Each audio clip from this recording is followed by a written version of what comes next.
Hi, I'm Michael Evans. We're marking a milestone here at CBC Windsor. We've been with you for 75 years. On July 1st, 1950, our CBC radio station broadcast for the first time. CBC Windsor TV is also marking 50 years later this year. That's when Channel 9 became a CBC-owned and operated station. Our history is Windsor's history. So, to mark these milestones, I went looking through the archives. I spoke about what I found with Windsor morning host Amy Dodge. Here's a peek at our coverage from some of those key moments in our past. You were searching the archives for film from the 1950s. I know there was sort of no CBC TV news in Windsor at that point, but were you able to find some archival film shot by CBC from that era? Yes, I did. CBC would often do feature profiles of Canadian cities back in those days, and they did a profile on the city of Windsor from the early 1950s, and it was wonderful to hear and see sights and sounds of the city from over 70 years ago. Have a listen. This week, CBC News Magazine salutes Windsor, the Salt City, the Motor City, the Gateway City. It is the 9th largest and most southerly in Canada, and the latest in the list of Canadian cities to acquire a television station of its own.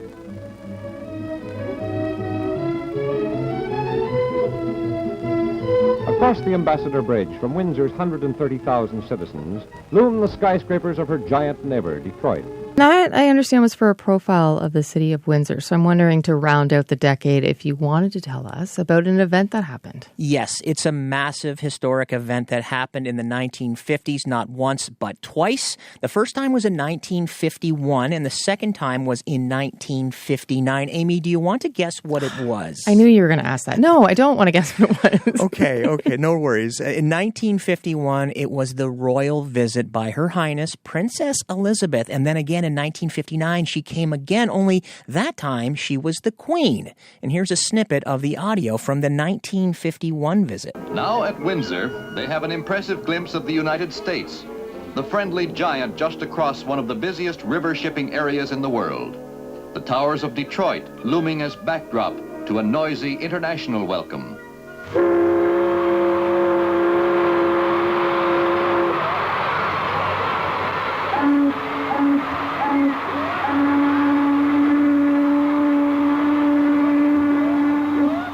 And like I said, that was from the first time the royal couple visited Windsor, but they were back again in 1959, and a lot of our listeners will remember that second trip, and many would have actually seen the royal couple in person during their visit to the riverfront on the royal yacht Britannia. That is something that still sort of has a legacy in our newsroom. People will mention the times that the Queen came.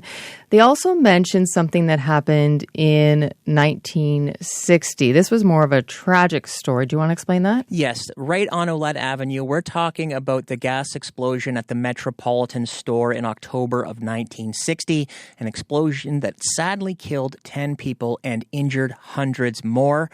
I was able to find some really powerful film footage of the aftermath of the explosion when citizens were sifting through the rubble trying to help the injured. Here's some audio from a reporter that was at the scene shortly after the explosion. The explosion blew out the whole black quarter of the building.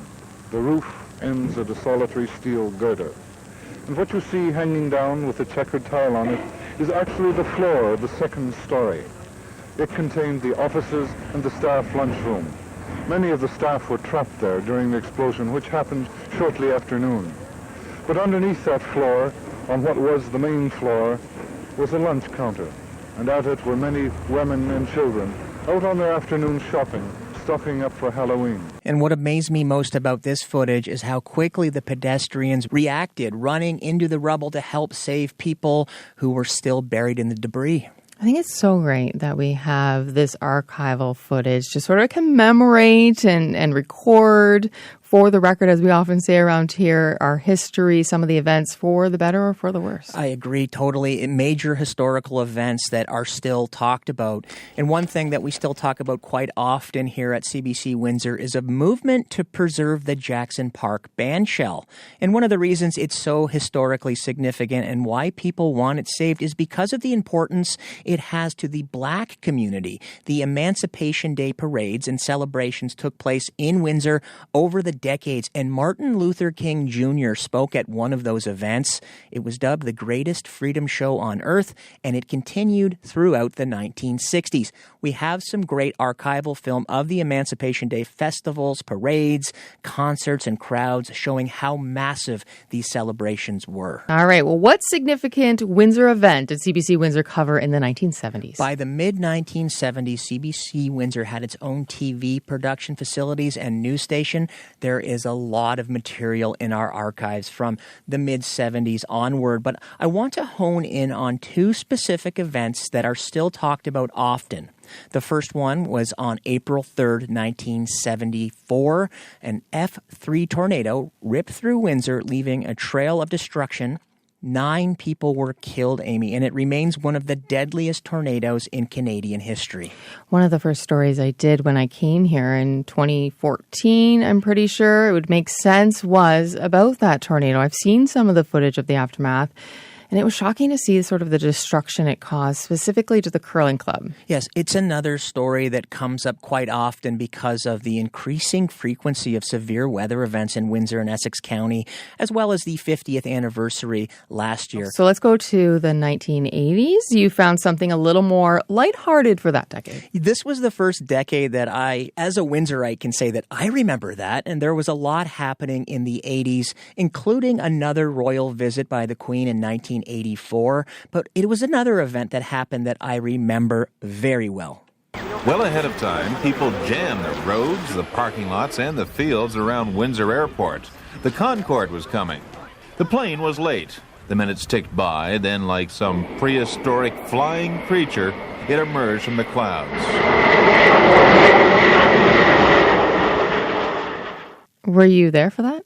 I was close by. I wasn't at the airport. I was one of the ones who couldn't get close enough to the airport. My mom drove us to Roseland Public School, the parking lot there, and we stood and watched as the Concord flew overhead just before landing at the Windsor Airport. Well, at least it's something you can tell your kids about. Yes, and I will, when they have no idea what the Concord is, and that's okay. All right, let's head to the 90s now. What did you want to highlight from that time? Anyone who was around Windsor in the 90s will remember it as a boom time because of a new industry that popped up.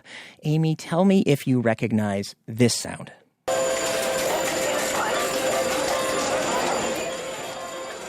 That one I can do. That's the slot machines. I'm assuming we're heading into the stories of the casino. Absolutely. Yes, that is correct. Slot machines. They were new to Windsor starting in the 1990s. First, it was the temporary casino. Then they brought in the riverboat casino. And then finally, the permanent casino. And CBC Windsor was there covering the casino from the very beginning. People here expected the casino would bring jobs, but they also feared it would bring crime to what used to be a quiet Canadian city.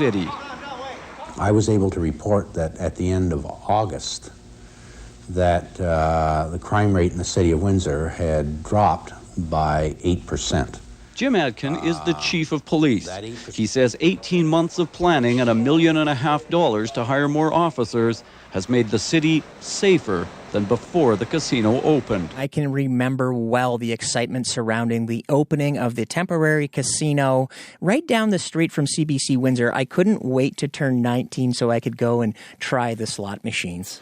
I heard stories about that big day as well, about lineups that were happening down the sidewalks. Do you remember that? Yes, and then people saying that what celebrities are going to show up, you know? Like there's a lot of excitement generated around that. The casino coming to Windsor in the 90s was not the only change. The city also saw a transformation on the riverfront. Yes, Amy, it's hard to imagine now, but at one time, Windsor's riverfront was filled with industry and train tracks. Starting in the 90s, a major shift happened, and the city started to remove the tracks and turned it all into parkland.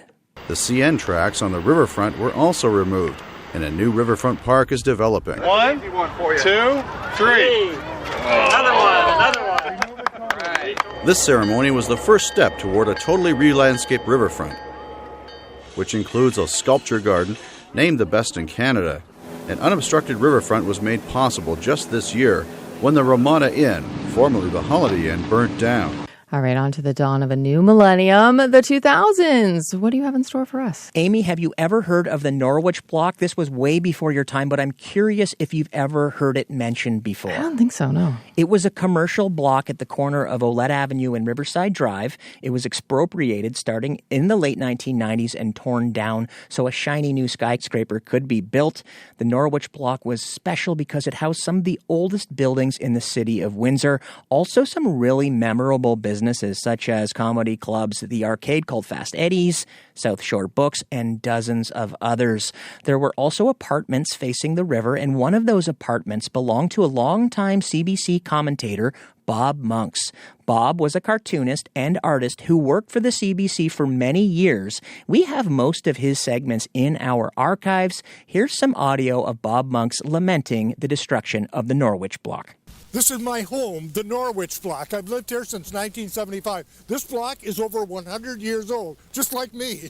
And now the city is going to expropriate this block and me to put up the new Chrysler building. I've got a lot of great memories up there. My favorite one is when I look out the window early in the morning at the Detroit skyline and a ship is going by, not making a sound. It is just beautiful. I'm sure the Chrysler workers will like it here just as much as I have. And maybe in time they'll give back a little of the character that we will surely lose when these buildings come down. Wow. Okay, now you have another story from the first decade of the 2000s. Yes, an exact date. Let's see if it rings a bell with any of our listeners. The date was August 14th, 2003. Oh. It was the great blackout of 2003. CBC Windsor had some amazing shots of the Detroit skyline bathed in total darkness. Here's part of a report by CBC's Susan Pedler. It was the largest blackout in North American history. It exposed the fragility of our electricity system, our interdependence with the United States, and the resilience of 50 million people who were suddenly without power. We played shadow puppets on the walls with candles for my son because he was really scared. I just play my guitar and read and light candles, and it's kind of fun. What do you have for us from the 2010s? I wanted to first mention a story that changed the landscape of the city. The construction of the Herb Gray Parkway. It wasn't that long ago, but by now, many of us have a tough time remembering what the area even looked like before the Parkway was built. CBC covered that construction throughout the entire phase of the construction project. And something that may still need improving is some of the flooding issues we have had here in Windsor over the years. Yes, this brings us up to 2017 and a massive flood that buried portions of the city underwater. A disaster. We've lost baby items, clothes, mattresses. This is what I came home to. I remember seeing the streets lined with entire basements worth of furniture and carpeting. It was brutal. That story didn't only change sort of the infrastructure in Windsor, but it sort of changed, I think, how a lot of people receive rain nowadays. All right, let's move into the 2020s. I have a feeling I already know where you're heading. Yes, to start the 2020s, that was dominated by the COVID pandemic, and it seemed like all the stories that we covered here at CBC for a time were centered around the pandemic. We had newer reporters here who started during the pandemic who had never, ever covered non-pandemic related stories before, and it flipped the whole world upside down. But the news never stopped. Yeah, I remember that. We sort of had COVID burnout from a different perspective, I think. And at the end of the high note, obviously, something that happened here locally that is another game changer for the community. It is a very high note. It's the construction and the completion of the Gordy How Bridge. It's scheduled to open in just a few months from now.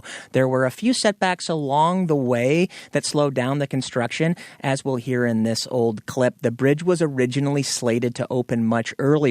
Here's a clip I found from the archives from 2018. This is Dwight Duncan. The minister has indicated, and I've said in the past, that and the estimation is it'll be a 4-year construction period, 18-month open period, so probably 2022, early 2022, that time frame. It's only about, 3 years off? Just about. Okay. Well, like you said, the new bridge is going to be opening in just a matter of months. Everyone's very excited. Can you wait? I can't wait. Okay. I already been on the new bridge twice for work, but I can't wait to walk or ride my bike across it, Amy. Oh, Mike. You have seen the city from such a vantage point all the way through the years. This has been such a joy to relive it with you. Thank you so much, Amy. It was my pleasure.